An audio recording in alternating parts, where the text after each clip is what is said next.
بسم اللہ الرحمن الرحیم۔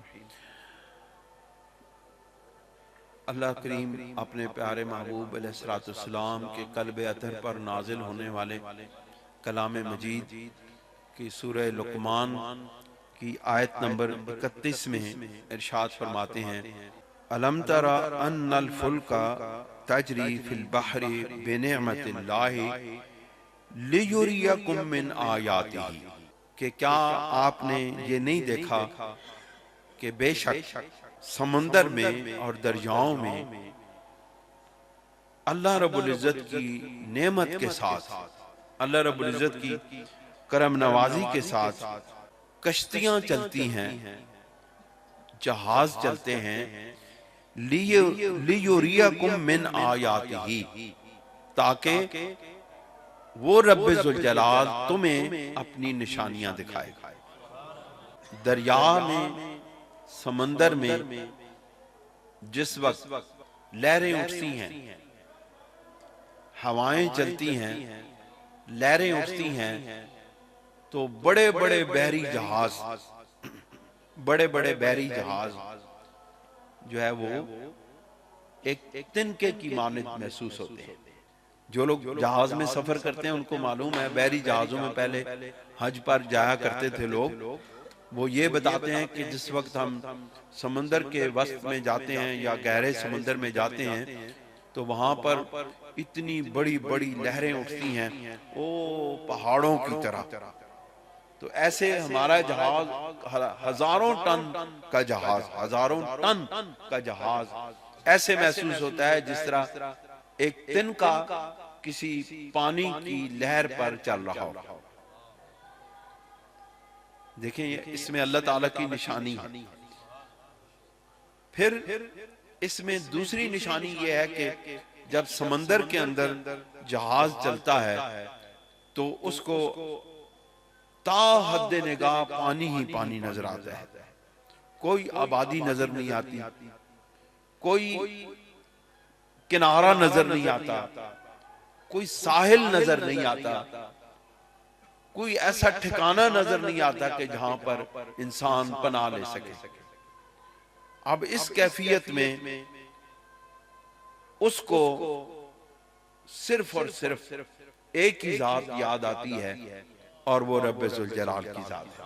بے شک وہ دنیا کے کسی مذہب کے ساتھ تعلق رکھتا ہے یا کسی مذہب کے ساتھ تعلق نہیں رکھتا، وہ اللہ رب العزت کو مانتا ہے یا اللہ رب العزت کا انکار کرتا ہے، لیکن جس وقت انسان، کوئی بھی انسان اس صورتحال کا شکار ہوتا ہے یا اس صورتحال سے دوچار ہوتا ہے، اس کو رب ذوالجلال کی یاد آتی ہے، اور پھر وہ جو پیغام الست تھا، وہ جو مقام ابتدا میں جب اللہ رب العزت نے کہا تھا الست بربکم، کیا میں تمہارا رب نہیں ہوں، تو جو لوگوں نے کہا تھا قالوا بلا، ہاں رب ذوالجلال تو ہمارا رب ہے، اب وہ رب ذوالجلال اس وقت بندے کو یاد آتا ہے جب ہر طرف پانی ہی پانی ہوتا ہے، اور اس کے دل میں جب خیال آتا ہے کہ اب اگر یہ جہاز ان لہروں کے شکار ہو گیا، ان لہروں میں ڈوب گیا، تو مجھے میرے رب کے سوا اور بچانے والا کوئی بھی نہیں۔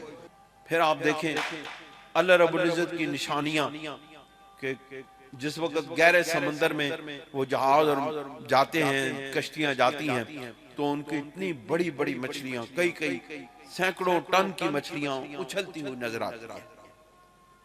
اس کے علاوہ بے شمار مخلوق اللہ تعالیٰ کی ہزاروں کی تعداد میں، ہزاروں کی انواع کی مچھلیاں سمندر کے اندر موجود ہیں۔ جس وقت انسان ان چیزوں کو دیکھتا ہے نا تو اس کا خیال میں، اس کے گمان میں صرف ایک بات آتی ہے کہ اس کائنات کو پیدا کرنے والی ہستی اتنی طاقت والی ہستی ہے کہ جس نے اتنے مختلف نوع چیزوں کو پیدا کر دیا ہے۔ ان فی ذالک لآیات لکل صبار شکور، بے شک ان میں نشانیاں ہیں، کن کے لیے؟ لکل صبار شکور، تمام صبر کرنے والوں اور شکر کرنے والوں کے لیے۔ آپ دیکھیں یہاں پر اللہ تعالیٰ نے بندوں کی دو صفات بیان کی کہ بندہ صبر کرنے والا، صبارن شکور، جو بہت زیادہ صبر کرنے والا ہے. کیوں کہ جس وقت وہ بندہ جہاز میں 8 دن 12 دن مہینہ کئی پہلے زمانے کے اندر جس وقت اتنی ترقی یافتہ چیزیں نہیں تھیں اور بادبانی کشتیاں ہوتی تھیں اور ہوا کے رخ پر وہ ان بادبانوں کو گھما کے چلایا کرتے تھے. اس وقت انجن ایجاد نہیں ہوا تھا تو ہوائیں ان جہازوں کو چلاتے چلاتے پتہ نہیں کدھر سے کدھر لے جاتی تھی. کئی ایک ہفتے کا سفر کئی مہینوں میں جا کے ختم ہوتا تھا. تو اللہ تعالیٰ نے یہاں پر کہا کہ ان لوگوں کے لیے نشانیاں ہیں جو صبر کرنے والے ہیں اور جو شکر کرنے والے ہیں. پھر فرمایا رب ذوالجلال نے وَإِذَا غَشِيَهُمْ مَوْجٌ كَالظُّلَلِ، جس وقت ان کو، ان لوگوں کو، ان سفر کرنے والوں کو رب ذوالجلال کہ اس اتنے عظیم الشان اس تخلیق کے اندر، اس سمندر کے اندر، جس وقت ان لوگوں کو جو سمندر کی لہریں ہیں، بڑے بڑے پہاڑوں جیسی لہریں ان کو گھیر لیتی ہیں، ان کے اوپر چھا جاتی ہیں، تو دعوا اللہ مخلصین لہ الدین، تو وہ خالص ہو کے تمام تر اپنے باطنی اخلاص کے ساتھ اس رب ذوالجلال کو پکارتے ہیں. تمام تر اس وقت اخلاص آ جاتا ہے. یہ بندوں کی نشانی ہے نا کہ بندہ جس وقت آسانی وچ ہوندا ہے تے او کہنا اے سارا کچھ میرا ہے، اے ابھی میرا، اے میری محنت پھالے، اے میں اس طرح کیتا تے اے مینوں کچھ ملیا. جس وقت تھوڑی تکلیف آتی ہے نا پھر بندہ کہنا اے میرے رب ذوالجلال تو مجھے اس مشکل سے نجات عطا فرما. یہ بندے کی فطرت ہے. اب جس وقت بندہ جو ہے جہاز میں بیٹھتا ہے تو اس کو یہ دل میں خیال آتا ہے کہ اس کو تو انسانوں نے بنایا، دیکھو جی انسانوں نے کتنا بڑا جہاز بنا دیا. یعنی کہ خیال آ سکتا ہے، آیا ہوگا بہت سارے لوگوں کو کہ اتنا بڑا جہاز بنا دیا ہے، ہزاروں ٹن کا جہاز بنایا. لیکن وہی جہاز جس وقت سمندر کی لہروں کے نظر ہوتا ہے اور سمندر کی لہریں اسے اٹھا کے پٹکتی ہیں، پھر بندے کو یاد آتا ہے کہ نہیں، اس جہاز کو بنانے والے نے اپنی ٹیکنیک لگائی لیکن رب ذوالجلال جو اس کائنات کو بنانے والا ہے اس کے سامنے اس چیز کی کوئی حیثیت باقی نہیں. اب وہ کیا کرتے ہیں، وہ خالص اخلاص کے ساتھ پورے جوش و جذبے کے ساتھ رب ذوالجلال کو بلانے لگتا ہے، پکارنے لگتا ہے. اب یہی صورتحال ہوائی جہاز کی بھی ہے. وہ تو سمندر ہے نا، اب ہوائی جہاز کے اندر جو سفر کرنے والے ہیں، جس وقت یہ سارے لوگ گئے ہیں عمرے پر اور بھی جاتے ہیں، لوگ سفر کرتے ہیں، ان کو معلوم ہوگا کہ جس وقت جہاز کو دیکھو تو اتنا بڑا جہاز نظر آتا ہے، اندر 600 بندہ بیٹھا ہوتا ہے، لیکن جس وقت وہ ہوا میں معلق ہوتا ہے اور پھر جس وقت وہ جو ہے نا لہریں اس طرح جھٹکے مارتے ہیں نا خلا میں جا کے، تو پھر کئی لوگ توبہ توبہ کرنے لگتے ہیں. جس وقت جہاز لینڈ لگنا پھر سارے دے ترا نکلے ہوندے نے کہ یا اللہ خیر کرے، اس دے پہیے کھل جان. ہر بندہ یہی دعا کر رہا ہے کہ اللہ کرے ہن اس دے پہیے کھل جان، اس دے ٹائر کھل جان، کیونکہ اس دے اگر وہ گیئر نہ کھلن، انہوں اسی دے ٹائر کہنے ہیں لیکن وہ ٹیکنیکل زمانے چ اس نوں گیئر کہنے ہیں. اگر وہ گیئر نہ کھلن تے پھر کی ہوئے او جناب او وقت بندے تے آخری وقت ہوتا ہے، بڑا مشکل وقت. یہ اللہ تعالیٰ کی نشانیاں ہیں. اللہ رب العزت ہمارے سامنے ہمیں اپنی قدرتوں کی، اپنی طاقتوں کے یہ نشان دکھاتا ہے کہ اے بندو تم اپنے رب حقیقی کی طرف لوٹ آؤ تاکہ تمہیں اللہ تعالیٰ وہ طاقت عطا کرے کہ جو سمندر کو اشارہ کریں تو سمندر کی لہریں تھم جائیں. تمہیں رب ذوالجلال وہ طاقت عطا کرے کہ تم حضرت عمر فاروق رضی اللہ تعالیٰ عنہ کی طرح زمین پر قدم لگاؤ تو کانپتی ہوئی زمین تھم جائے.